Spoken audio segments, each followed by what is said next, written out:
Well, with the metaphor of the ship, I think, it's something. It's moving. It's, no matter what's going on in the ocean, it's still gonna go unless it gets capsized. But this ship's not going down. Multiple years in the game, I don't think we're going anywhere.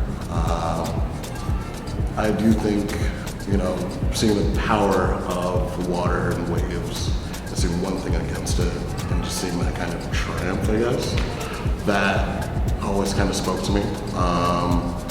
And really, one thing was like, my dad used to have this, necklace, and it was Christ on a steering wheel, like a wheel. And I never really understood it. He had his own reason. Me and God, we know each other.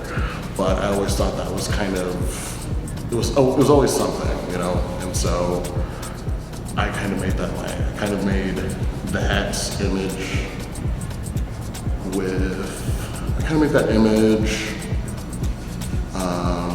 a part of kind of like what I am, just kind of like one person gets to see, or like, just persevering through the storm, that kind of thing.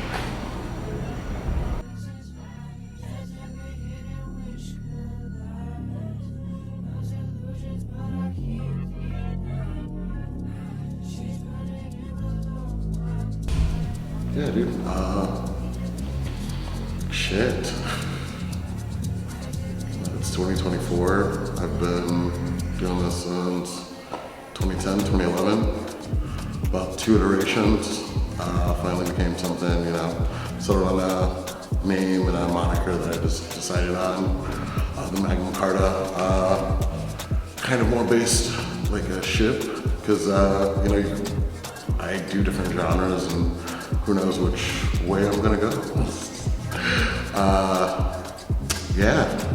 Lately, just been making music of all different types, techno, house, a little bit of 4x4, garage, speed garage kind of stuff, UK things, a little bit of bass music as well.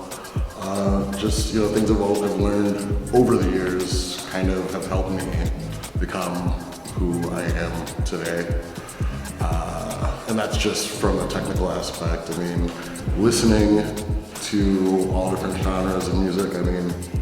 I can go from hip hop, listening to Young Dolph one day, to listening to, Black Dahlia Murder one day, to just some random band from California who just screams. I'm just all over the place, and everything that I listen to kind of not affects, but, it helps in how I produce. It helps become part of who kind of I am. So whenever I'm like really walking into a DJ set or anything like that, knowing where I'm going, I always want to give you something you've heard, but in a different way. Definitely like going a little bit further, crate digging a little bit, finding something from a couple years ago that caught a vibe that really never took off. Maybe some artist who's famous now, but like one of their first EPs was, they had a banger, or one guy from one label who spoke to me, but he never really got anywhere. I'd always have those tracks, something that always kind of forced you to dance, but in a different way. Or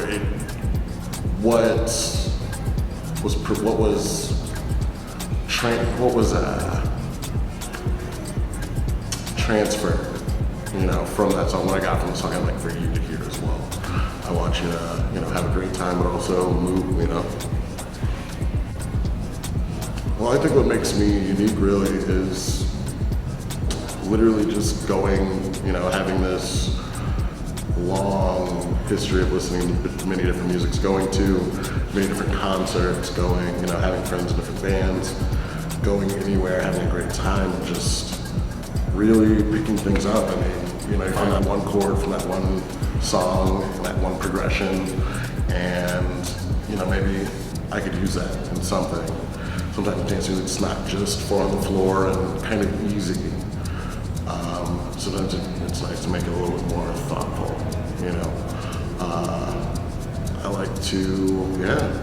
like to incorporate different sounds, into what I like to make. So shit, you might catch me burping or something like that on a track, or like some recording from some television show, like that half a second. Might throw that in there, but it'll be just so warped out and reverb, you'll never know. You know, just things like that, different ways I use different VSTs and different programs to just bring my sound into my music. Yeah, my growth was fun. I remember, you know, starting off and being like, oh, I can definitely do this. And, you know, really all came was, I can definitely do this. And I didn't know where to start. So, of course, a little bit of research. Me being a Mac guy, I couldn't just immediately download free loops or whatever. I had to, you know, I had to figure out how to get it started. And started using Reason. And Reason, for someone who knows enough about music, but doesn't know exactly how to utilize knobs on a virtual screen, it's kind of weird. So I did that for probably about a couple months just to kind of learn it and play around with it. And then I found out about Ableton. I think shout out to the Glitch Mob, because that was probably one of the first things I watched about Ableton. I was like, all right, cool, I can use this. And from there, I just wasn't good either. So I really just, I think it's probably when I made my first full song in Ableton. I had it for about a year. From then, 2013 to 2024, I probably didn't get comfortable making songs until about 2016, being able to really learn it, do it, and go from there. And then from that, my growth was always like, all right, cool, well, I've done something. I've finished this. I think the vision I'd like to kind of portray is like, hey, you know, I'm here, I'm one of these guys, I've been around, I can spin with the best of them, producing. So here, you'll be hearing me soon. SoundCloud, Beatport, Bandcamp. Oh yeah, I'm on Beatport actually, but you know, I'll send you.